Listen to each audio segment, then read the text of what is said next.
This is a project that is still in progress. So what you're seeing right now is the results so far. I want to give a chance for our external participants to ask some questions if they have some, but maybe as a start, it would be good to hear from maybe Mario or maybe there are others who want to sort of answer the question that might be on the mind of the audience from the Brussels Mobility, which is, how might this project's results be really useful for the region, and what's the differentiating factor from, say, other companies or who are advertising digital twins or who are making similar digital methods available. I guess I'm trying to put my head in the minds of the folks from the Brussels mobility region to understand how this might be interesting for them. I guess one of the key components in our project is that it's a bottom-up approach, so based on data that is readily available. So we use OpenStreetMap for many of our applications, and as illustrated by the nice presentations of the colleagues in the consortium. Of course, if you have better data, the tools are also adaptive that better data could be plugged in. But at least if you don't have any data to start with, the OpenStreetMap data is available everywhere. So it's really an approach that can be adjusted in different contexts. So I think that's one of the important points, and it's really applied based on the necessities in from our two urban living labs that indicated what are the key outcomes that are important for their decision making. So how the tools can be used really to become a tool that aids decision making rather than that it is a nice gimmick, but that is not used in practice. So I think the practice readiness is a key component, and the fact that it is open using open source data and the platform is open source. So I think that are two key components that are really useful if we want to extend this to another city or another region like the Brussels capital region. Yeah, okay. Thanks very much, Mario. Maybe also from just going back to Eskilstuna Alva, if you had any additional views you wanted to share about how you think this project might serve the Eskilstuna's purposes in the future, say, imagine the project is completed towards the end of this year and going into next year. What do you think you might be able to get out of it for your municipality? I mean, I think there's quite a lot of dimensions, and as you said, the project isn't finished yet, so we don't have sort of like a finished project or a tool or something to show. But for us, being able to use these different digital tools and communicate with our politicians, I think would be great benefit for us to sort of visualize these goals that we have and test out scenarios when it comes to cycling. So I think for us it sort of highlights what we as traffic planners want to do, but in a very visual way that also incorporates a lot of data. So I think that will be the absolute great win for us, and also for us as planners to be able to plan more data driven and actually look at things before you make a decision about an infrastructural thing, for example. Okay, thanks, Alva.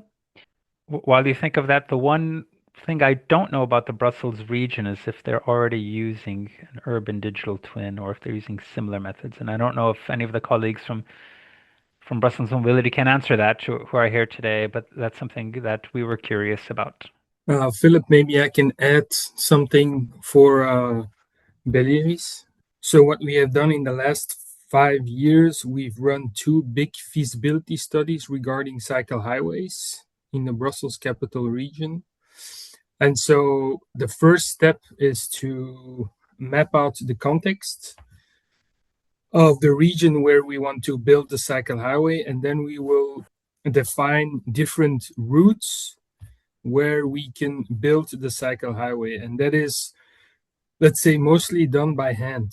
What I mean by that is that we just map out different routes and we check what is the speed in which we cross this route, what are the obstacles or all the requirements of the cycle highways, do we meet them for a certain route. And so I think we could have, but it didn't exist at that time. So if we do a third study, for example, we could use a digital twin to run all the different routes on a more automatical way, so that you can do more iterations, and maybe by doing more iterations, maybe by using the digital twin, you will see routes that you didn't think of before, because you can do it at a much bigger. You can do more iterations, and you can let the system decide possible routes where maybe we wouldn't have thought of.